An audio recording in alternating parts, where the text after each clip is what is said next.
Good afternoon. Welcome to Training Bytes, a digestible approach to counterpoint training. And we're going to talk about basic loss prevention. Nothing fancy, just basic stuff. If you have any questions during the presentation, there is a Q&A window at the top of your screen. If you don't see a Q&A window, you can use a chat for any of your questions.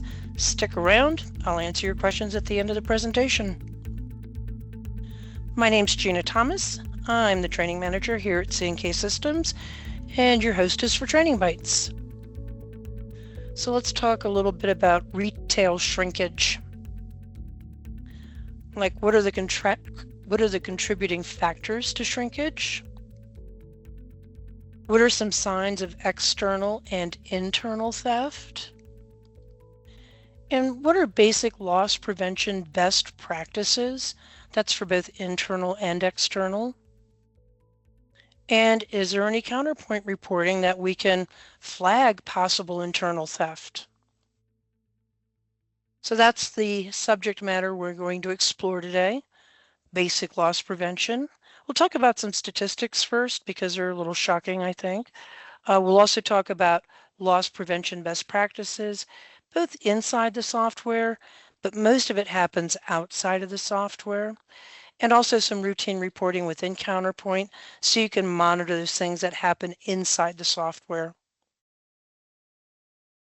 So here's some stats for you.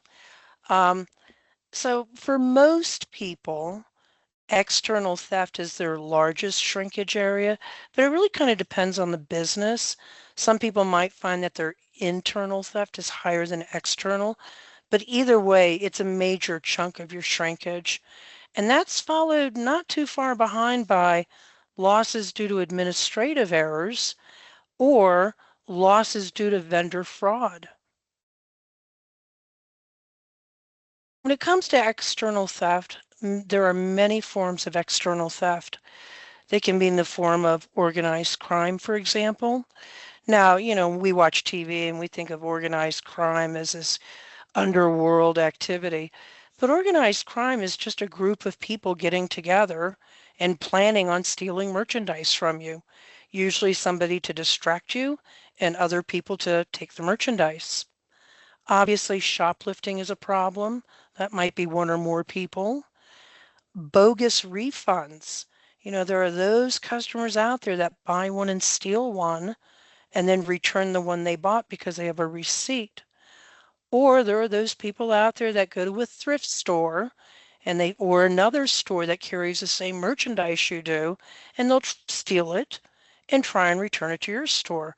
Or if they bought it at a thrift store for $1, they'll try and return it to you for 20 or whatever the going rate is.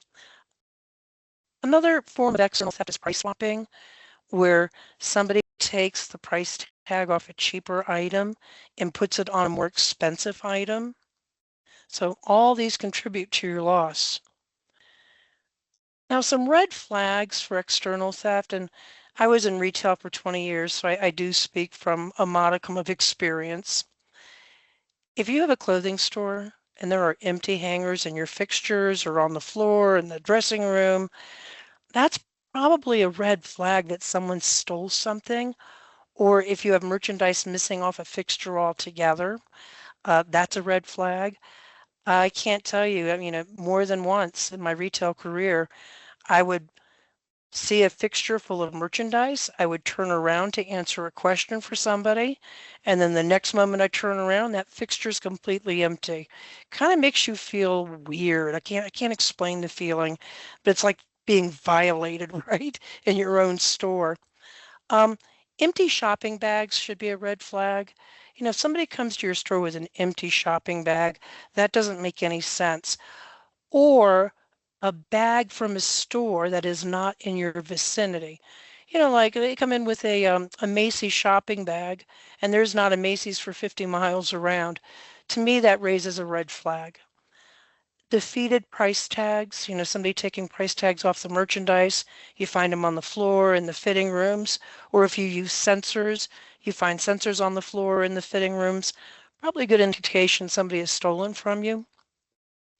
Another red flag for me were lingering shoppers that didn't seem to have a purpose.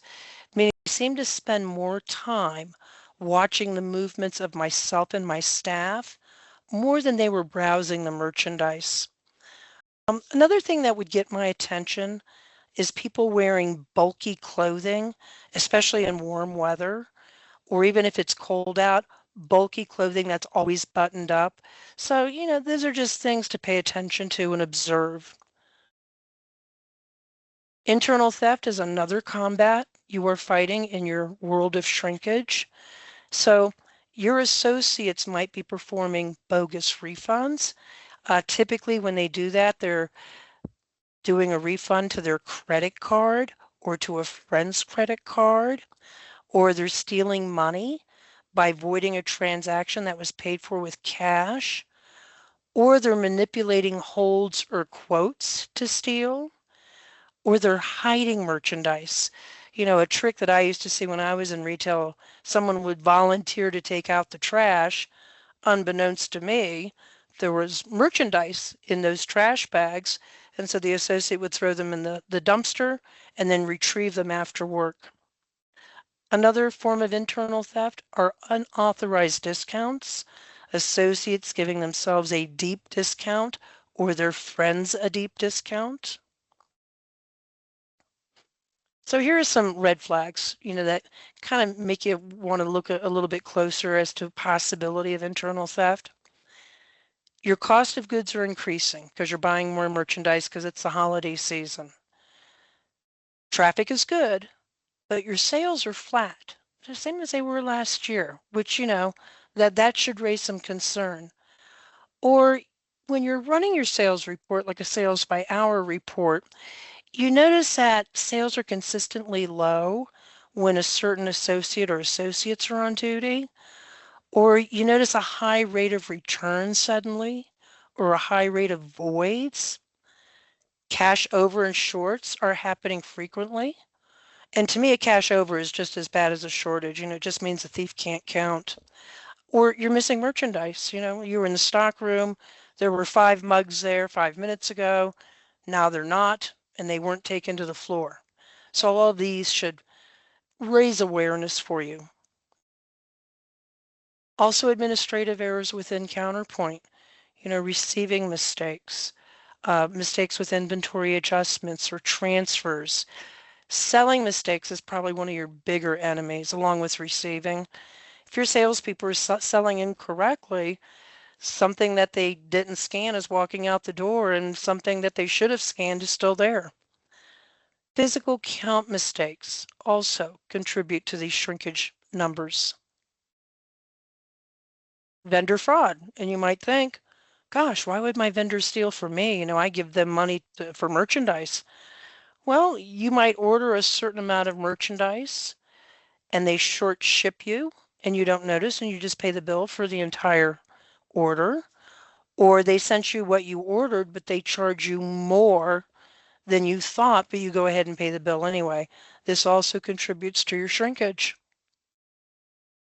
So what do you do? Well, first of all, let's get your people on board.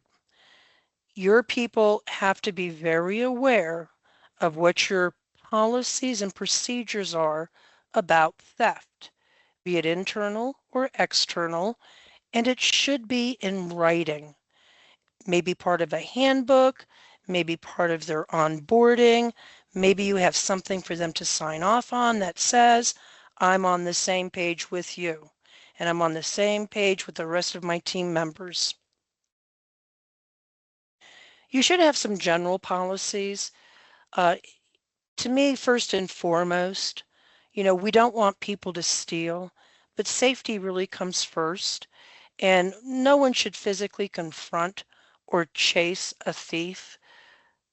The other policies that you need to have on board is, letting everyone know that there's a shared responsibility for preventing and reporting either theft or suspicious behavior. And what are the procedures? If we see someone stealing, what do we do first? What do we do second? What do we do third? And really that depends on your business philosophy. I know there are some businesses that want to call the police, for example, and that might be one of their procedures. See something, say something, call somebody. or companies that I worked for, their goal was to get the thief to drop the merchandise. Don't confront, kill them with kindness, kill them with customer service, and just get them to drop the merchandise. So how do you prevent external theft, either by shoplifting or organized crime? I will tell you, a thief does not want to be seen.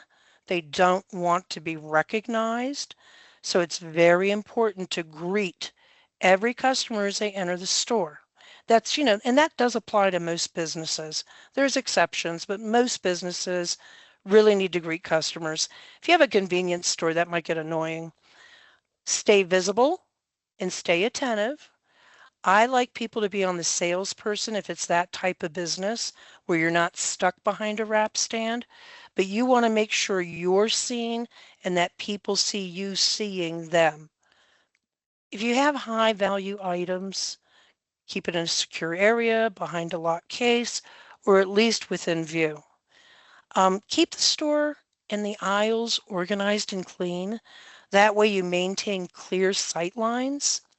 And if you see somebody that's lingering or acting suspiciously, kill them with kindness, offer them help. Now, if external theft is suspected, this is where your written policies come into play. We have a procedure to follow if we think someone is stealing. Again, remember safety first.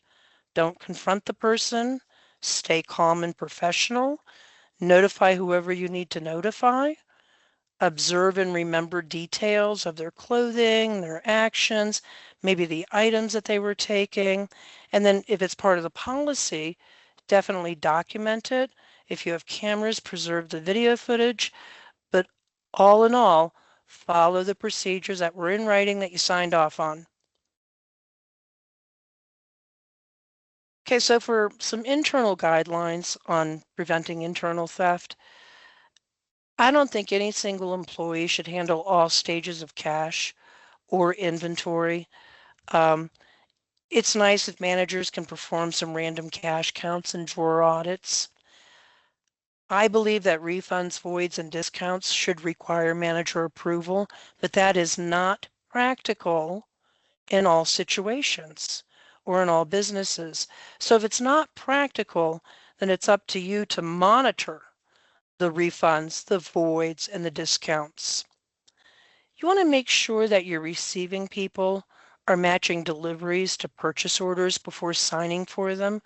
Or if you're in Counterpoint and you're receiving against a PO, make sure what's on the receiving screen matches what you physically see in the box that's being delivered. Or the invoice that you're reviewing, make sure it matches what's in the box. And if you see any discrepancies, make sure you report it immediately to, the owner, the manager, whoever's in charge. Some people have a little checklist, little, loss prevention checklist. This covers, internal and external. Greet the customer daily, every time they walk in. Walk the sales floor every 30 minutes. If you have cameras, make sure they're working at the start of the shift. Lock up high value items or keep them in sight, and look at them daily, hourly if you need to.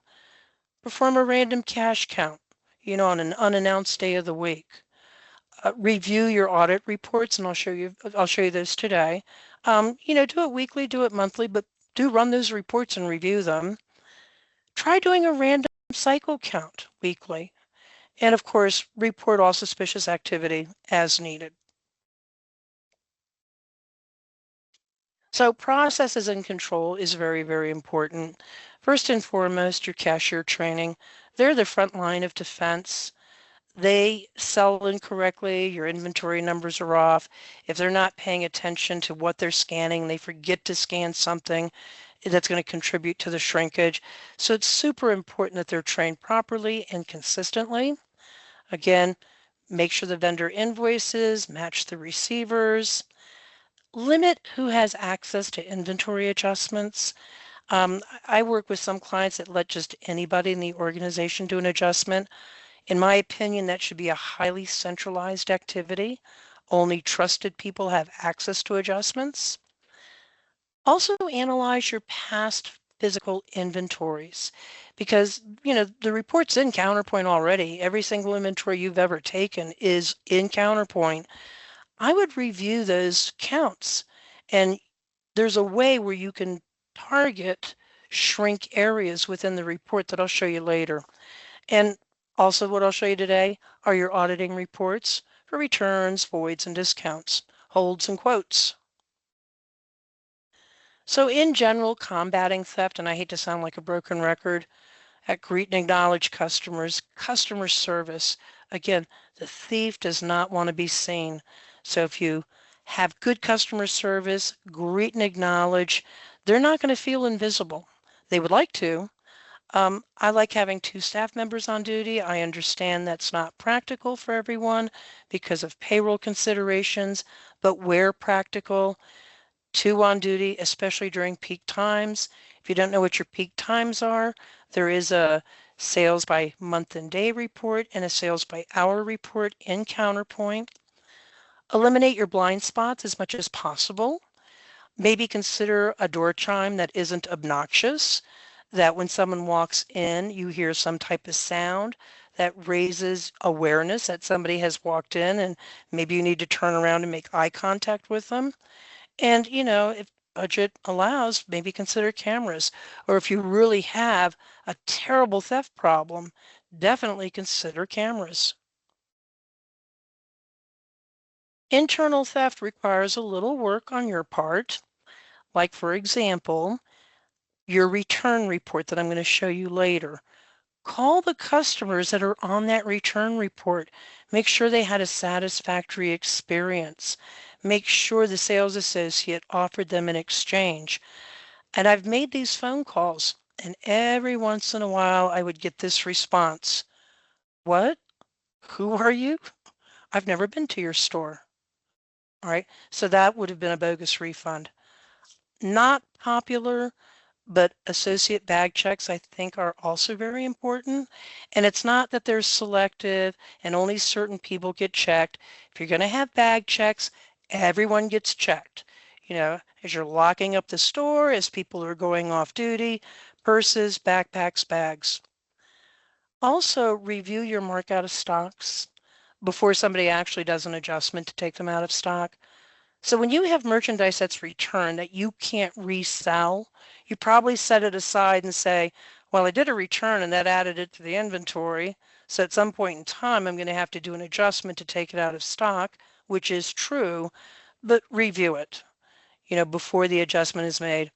Also review your physical holds. Something that sales associates will do is they'll take a piece of merchandise that they like and they'll put it on hold and they'll leave it on hold until there's a markdown. Now, to me, that's stealing and that's not fair. So they should not be doing that. You might even want to consider that if there is a hold or if you allow, physical holds of merchandise, get a customer name, get a customer number, call them periodically. If, maybe a hold is over a week or 2 weeks old. Hey, Sally, do you want your merchandise? It's still on hold, or should I put it back out on the floor? Okay, within Counterpoint, there are several reports you can run. There's a return report, there's a void after report, there's a price override report, there's holds and quotes, there's a hold report and a quote report, and of course there's, your past inventory accounts.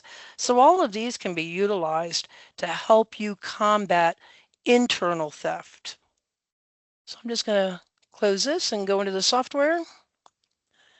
So for your reports, if you go to sales history and reports, you have a return tickets report, you have a voided tickets report, and you have a price exceptions report. So I'm going to look at the return tickets report first. Now this report will look at all your returns from the dawn of time. So a couple of things I want you to do when you run this report. One, I like to see the item detail because if you do have somebody that's doing bogus returns, they tend to have favorite items. I also like to enable show payment detail. Again, someone who is stealing from you will have favorite items and favorite payment methods, like their own credit card. Now, here's what's important because if I go to preview, I'm going to get every return from the dawn of time. So you want to come to ticket history and put in a date range. I'm just going to do month to date. And then I'll preview. And so the report does give you a customer, unfortunately not a customer phone number. You'll have to look that up if you want to call them. But you'll also see the associate and you'll see the item that was returned and how the return was refunded, in this case cash. So here's what you want to do with this report. You want to establish a norm. So if this is the first time you're hearing about this report, here's what I suggest. Go run this report for October and then compare it to September and then compare it to August. Go all the way back to January. And going back 10 months, probably going to have a good idea of, on average, how many returns a month do we do? Is it 10 a month? That's pretty average. Some are 8, some are 12. But then all of a sudden it spikes up to 20. Okay, so something's wrong. Now, it might not be nefarious. Maybe you had a run of defective merchandise, but maybe it is something that indicates internal theft. So do it. I would run this report at least once a month, but if you've never run it now for the entire year, but do it month by month so you can figure out that norm. The same is true with the voided tickets report. By the way, this report only looks to tickets that have been voided after they've been completed. So I rang up a sale, I took cash, ticket complete, gave the customer a receipt, see you later, and then when no one was looking, I voided that ticket and pocketed the cash. Again, just like in the return report, item detail, show payment detail for the same reasons. If I just go straight to preview, I'm going to see every void from the dawn of time. So you want to come here to the void history header and put in some type of date range. Same thing. If you've never run this report, go run it for every month for the past year and just find out what's the norm. How many tickets do we void a month? Maybe it's 3. Maybe it's, an average of 5. I think I got a better one than that. Let me do year to date. There you go. Now I want you to do it month to date, compare January to February to March to April. And again, if you see that number spike, it requires further investigation. Again, it might not be nefarious. Maybe you had a new hire and the new hire was making mistakes and manager had to do a bunch of voids. But maybe it is something else. So again, you do get to see who the user is. And of course, you have ticket numbers and dates to look at.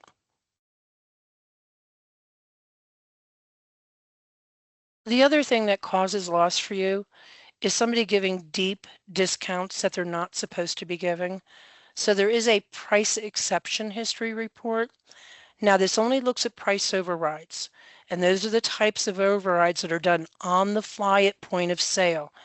I ring up a sale with 3 items and the customer says, oh, wait a minute, that one item is damaged. Can't you give me 20% off? And I do a price override. That's what this report is. So it doesn't look at like transaction discounts, just those on the fly price overrides. So if you click on this, I just stick with the defaults here, print the price overrides. You can have it print for totals and store totals and report totals if you like. Well, we'll look at a report total. Again, if I go straight to preview, I'm going to get all my price overrides from the dawn of time. So just like with the return report, the void report, just run it month over month over month. I'm just going to do mine for the year. Month over month over month and compare. Then you have to know how to read the report, which is, the fun part.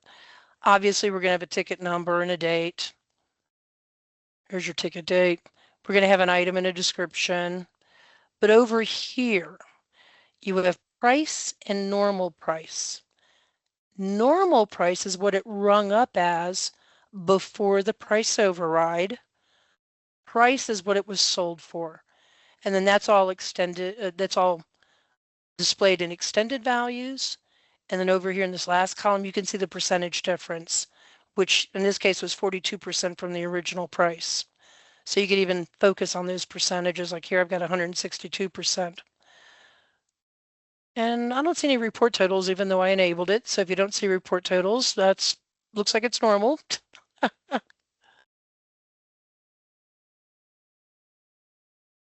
Okay, the other reports are holds and quotes.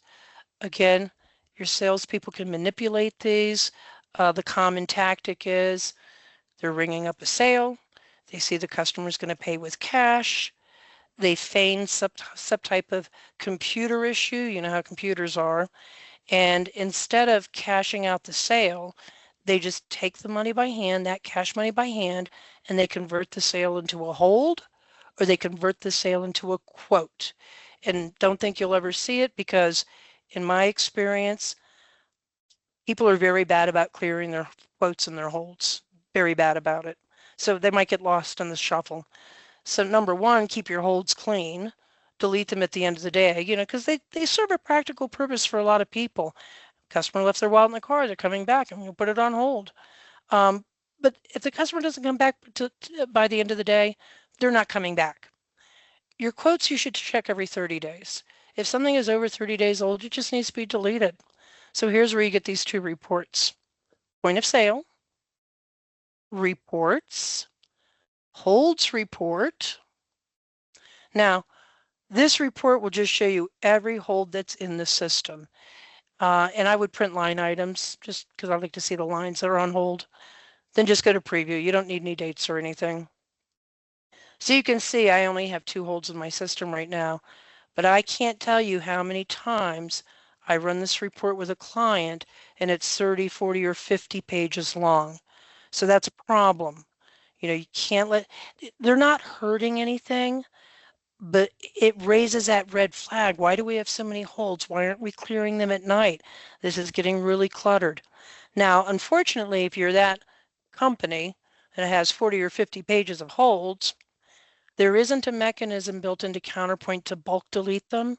You have to go into point of sale and delete them one at a time. But if you do have an outrageous amount of them, you can always log a ticket to have a technician run a script to get rid of the holds for you. Okay? Did it with quotes. You want to make sure, nothing's over 30 days old. I don't know if I have a quote here or not, but let's just go to quotes. And kind of the same thing. I don't need any dates. So maybe I want to see the lines that are on the quotes, and I'm just go to preview.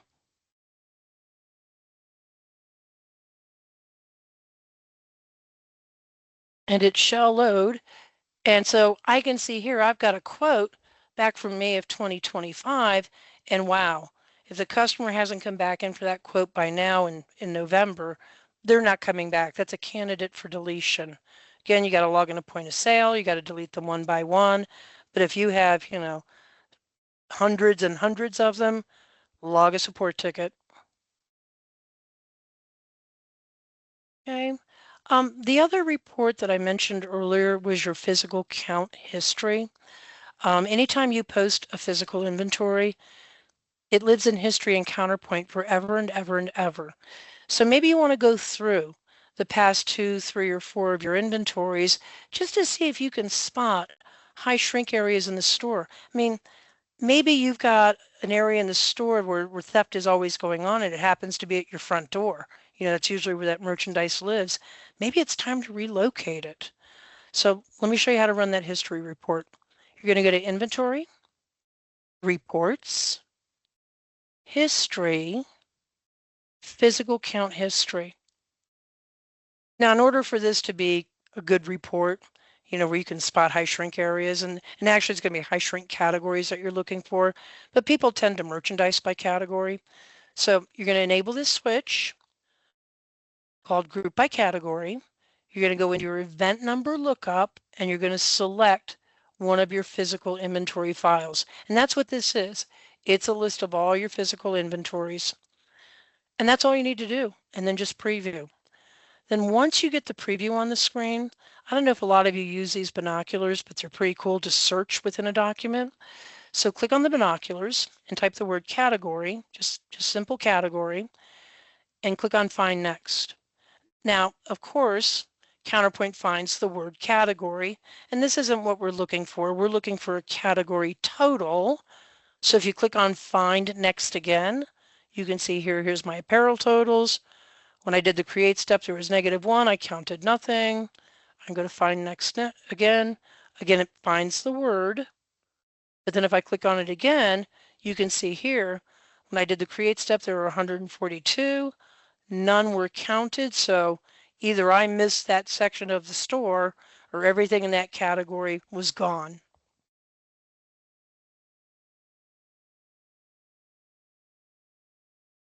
So very useful tools. A couple of point of sale security settings that you really should be aware of, and that really these settings should be restricted to just owners or managers and not to your everyday salespeople or receiving people that might be bringing sales. If you go to setup, point of sale security codes, and I'm just going to call up one of my groups here. So in the middle here, use holds, use quotes, delete quotes. I have some people that don't even allow holds to be used, but maybe they're practical for your type of business. So you want to use holds, but you don't want certain groups deleting holds, so only a manager can delete the holds. And then again, make it part of the closing routine to delete those holds at the end of the day, because the customer hasn't come back by now, doubt they're coming back. The same with quotes, except that, you wouldn't delete those daily. Some people don't use quotes at all, but some people say, that's a real practical tool for me to use in my business. So use quotes, but don't give every group the ability to delete quotes. Leave that to like a manager type of activity that they review every 30 days and delete any quotes over 30 days old. Then there are some of you that find it very practical to have a customer card on file. So it's encrypted on the customer record, and the customer comes in and says, here, I'm making this purchase. Oh, don't you have my card on file? Just use my card on file. I'm not a big fan of this. I would never want it, but I understand that it's very practical for some people.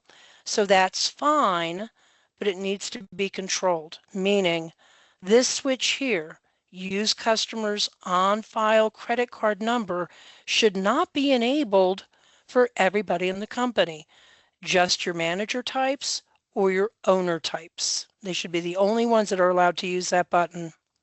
If everyone could use it, my friend could come in and make a purchase and I'll say, oh, you know what? I'll just use Bill Baker's credit card number. We have it on file. So you definitely want to avoid that. Otherwise, you're going to have an angry Bill Baker, right? Okay, I don't need to save that. All right, so that's what I have for you for basic loss prevention. So let's go back here and let's go here and we'll go to the next slide. So hopefully your key takeaways, a little loss prevention awareness. I think a really big takeaway is that everyone in the store is on the same page and there are written policies and procedures that everybody knows about and knows how to execute. And also that you have, when you have your store meetings, talk about recognizing external theft and the best practices on how to handle that. Review your policies. And again, not to sound like a broken record, but really the most effective deterrent for external theft, customer service, customer service, customer service. Greet and acknowledge those customers. Make sure they know they're not invisible. And of course, train your people so they process transactions correctly and efficiently. And make sure to run your audit reports on a regular basis. Establish those norms.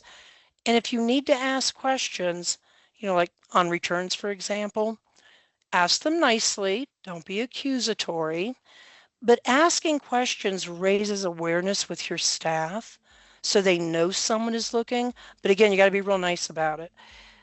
In my experience, sometimes when I would have these nice conversations about returns with an associate, they'd go to lunch and they wouldn't come back. And that tells you the story right there. Okay, always appreciate your feedback and your topic suggestions.